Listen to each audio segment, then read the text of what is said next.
ఎన్నికలపై ప్రభుత్వం good news చెప్పింది.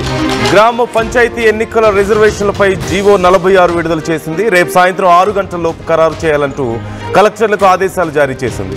సర్పంచ్ వార్డు సభ్యుల రిజర్వేషన్ల విధి విధానాలు ఖరారు చేసింది. రిజర్వేషన్లు 50% మించకుండా మార్గదర్శకాలు జారీ చేసింది. ఎంపీడీఓ ఆధ్వర్యంలో వార్డు రిజర్వేషన్ల నిర్ణయం, ఆర్డీఓ ఆధ్వర్యంలో సర్పంచ్ రిజర్వేషన్ల నిర్ణయం ఉండబోతోంది. మొదట ఎస్టీ రిజర్వేషన్ల ఖరారు, ఆ తర్వాత ఎస్సీ బీసీలకు కేటాయింపు. అన్ని కేటగిరీల్లో ప్రత్యేకంగా లెక్కించి మహిళల రిజర్వేషన్లు ఖరారు చేయాలంటూ చెప్పింది. గ్రామ పంచాయతీ లేదా వార్డుల సంఖ్య తక్కువైతే మొదట మహిళలకు, తర్వాత లాటరీ పద్ధతిలో కేటాయింపు ఉండాలి అంటూ చెప్తోంది. అన్ని జిల్లాల కలెక్టర్లు, ఎలక్షన్ అథారిటీలకు ప్రభుత్వం ఆదేశాలు జారీ చేసింది.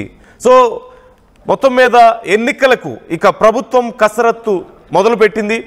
ఇప్పటికే మనం చూస్తూనే ఉన్నాం, డిసెంబర్ చివరి వారానికి షెడ్యూల్ రాబోతుంది అంటూ మనం చూసాం. ఈ నేపథ్యంలో ప్రభుత్వం పనులు మొదలుపెట్టింది, కలెక్టర్లకు ఆదేశాలు జారీ చేసింది. అలాగే రిజర్వేషన్ల ప్రక్రియ ఎలా ఉండాలి, ఉన్నటువంటి ఆ 50% రిజర్వేషన్లోనే ఎవరెవరికి ఎన్నెన్ని కేటాయించాలి, మహిళలకు ఎలా కేటాయించాలి, ఎస్టీలకి ఎస్సీలకి ఎలా కేటాయించాలి అనేది విషయాలకు సంబంధించి మార్గదర్శకాలు జారీ చేసినట్లుగా తెలుస్తోంది. వీలైనంత త్వరగా ఈ షెడ్యూల్ అంతా కూడా పూర్తి చేసి తిరిగి ప్రభుత్వానికి అప్పగించాలి ఇప్పుడు కలెక్టర్లు. మరోవైపు ఈ బీసీ రిజర్వేషన్ల అంశం మనం చూస్తూనే ఉన్నాం. ఈ విషయంలో మరి కాంగ్రెస్ ఏం చేయబోతోంది? కేబినెట్ భేటీలో కాంగ్రెస్ పార్టీ తరఫున రిజర్వేషన్లు అమలు చేయాలనే ఆలోచనకు వచ్చినట్లుగా తెలుస్తోంది. అయితే దీనికి సంబంధించి క్రిస్టల్ క్లియర్గా ఇంకా ఒక పర్టికులర్గా ఒక షెడ్యూల్ అయితే కాంగ్రెస్ కూడా రెడీ చేసినట్లుగా కనిపించడం లేదు. మరి ఎలాంటి ప్లాన్లో ఉంది, ఈ ఎన్నికల నిర్వహణకు సంబంధించి ఇంకా ఎలాంటి కసరత్తు చేస్తుంది, ముఖ్యంగా ఈ జీవో 46లో ఇంకా ఏమేమి విషయాలు ఉన్నాయో తెలుసుకునే ప్రయత్నం చేద్దాం. మధు జాయిన్ అవుతున్నారు. మధు, జీవో 46లో ఇంకా ఏ విషయాలు ఉన్నాయి? ఇప్పుడు 50% లోపే ఈ అరేంజ్మెంట్స్ అన్నీ చేయాలి. ఎస్సీ కానీ ఎస్టీ కానీ మహిళలకు సంబంధించి కానీ మీకు అందరికీ ఎక్కడెక్కడ ఎవరెవరు కేటాయించాలి అనేది కలెక్టర్లకి ఆదేశాలు జారీ చేసినట్లుగా తెలుస్తుంది. సో ఎలా ఉండబోతుంది ఈ schedule? At the same time మరి ఈ బీసీ రిజర్వేషన్లకు సంబంధించి పార్టీ తరఫున ఇవ్వబోతున్నారా, కన్ఫర్మ్ చేసినట్లేనా?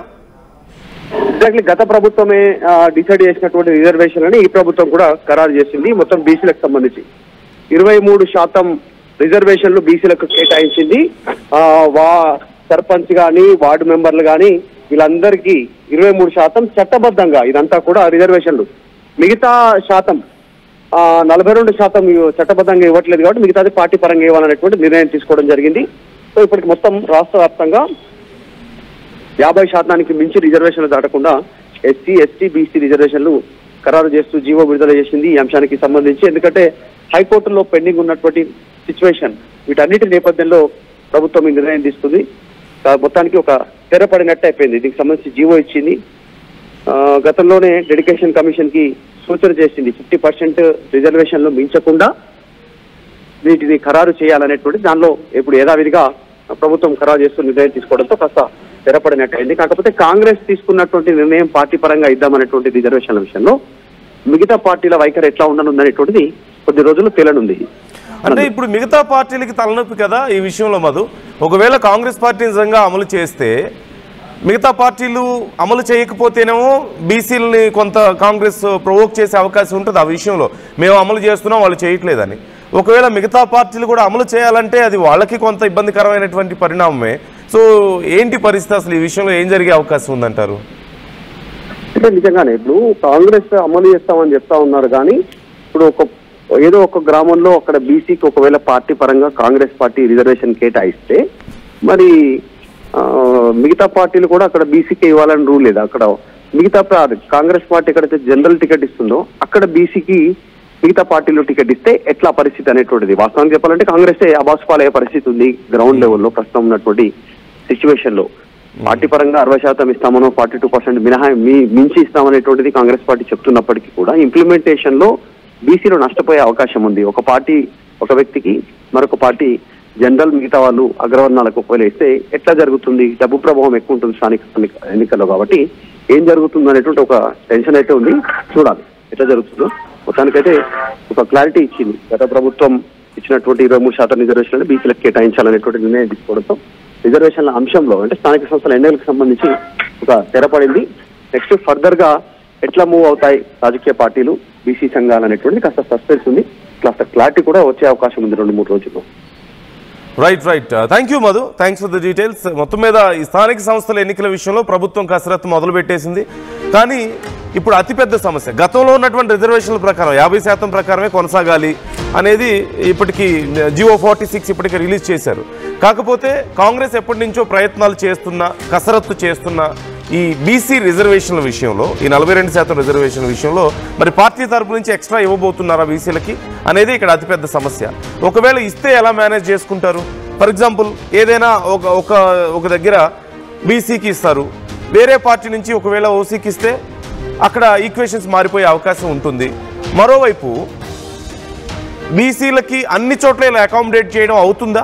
బీసీల నుంచి విపరీతమైనటువంటి పోటీ ఉంటుంది కదా, మా దగ్గర ఇవ్వండి మేము గెలిపిస్తామని చెప్పే అవకాశం ఉంటుంది. కానీ ఒక విషయంలో కొంత సానుకూలత ఏంటంటే, ఎక్కువ మంది బీసీలు ఏ ప్రాంతంలో ఉన్నారో చూసుకొని ఆయా వార్డుల్లో బీసీలకు ఎక్కువ ఇచ్చేటువంటి అవకాశం ఉంటుంది, ఒకవేళ ఇవ్వాల్సి వస్తే పార్టీ నుంచి కంపల్సరీగా ఇచ్చే అవకాశం కనిపిస్తే. సో మొత్తం మీద ఒక గందరగోళం అయినటువంటి పరిస్థితి. కాంగ్రెస్కైనా ఒకవేళ బీసీ రిజర్వేషన్లు వాళ్ళ పార్టీ నుంచి అమలు చేసి ఓట్లు తీసుకుందాం అనుకున్న ఆలోచన ఉన్నప్పటికీ కూడా అది ప్రాక్టికల్గా అమలు చేయడం అంత సాధ్యమైన విషయం కాదు. అకామిడేట్ చేయడం అనేది చిన్న విషయం కాదు. అట్ ది సేమ్ టైం ఇప్పుడు కొంత ఓసీల నుంచి ఈ విషయంలో ఇబ్బందికరంగా ఉన్నట్లుగా తెలుస్తుంది, అంటే వ్యతిరేకత వ్యక్తం అవుతున్నట్లుగా తెలుస్తుంది. అంటే మిగతా వాళ్ళకి తగ్గిపోతాయి కాబట్టి వాళ్ళ నుంచి వ్యతిరేకత వ్యక్తం అవుతున్నట్లుగా తెలుస్తుంది. మరి మిగతా పార్టీలు ఈ విషయంలో ఎలా కాంగ్రెస్ని ఢీ కొట్టబోతున్నాయి? అవునన్నా కాదన్నా కాంగ్రెస్ బీసీలకు మేమే మద్దతుగా ఉన్నాం, మేమే రిజర్వేషన్ కోసం కష్టపడుతున్నాం, ఎవరూ చేయలేదని చెప్పేసి రేపు ప్రజల్లోకి వెళ్ళేటువంటి అవకాశం ఉంటుంది. మరి ఆ విషయాన్ని మిగతా పార్టీలు ఎలా ఎదుర్కోబోతున్నాయి అనేది కూడా చాలా కీలకంగా మారింది. సో ఎవరి స్ట్రాటజీస్ వాళ్ళకి ఇప్పటికే మొదలయ్యాయి. మరోవైపు బూత్ లెవెల్లో కార్యకర్తల్ని ఇన్ఫ్లుయెన్స్ చేసేలా, క్యాడర్ని మళ్ళీ సమాయత్తం చేసుకునేలా అన్ని పార్టీలు కార్యాచరణ సంసిద్ధం చేసుకుంటున్నటువంటి పరిస్థితి కనిపిస్తుంది. ప్రభుత్వం కూడా కార్యాచరణ మొదలుపెట్టేసింది, కలెక్టర్లకు ఆదేశాలు జారీ చేసింది. ఇక మరొకసారి ఎన్నికల హడావడి మొదలైపోయింది తెలంగాణలో, ఎన్నికల మూడ్ కనిపిస్తోంది.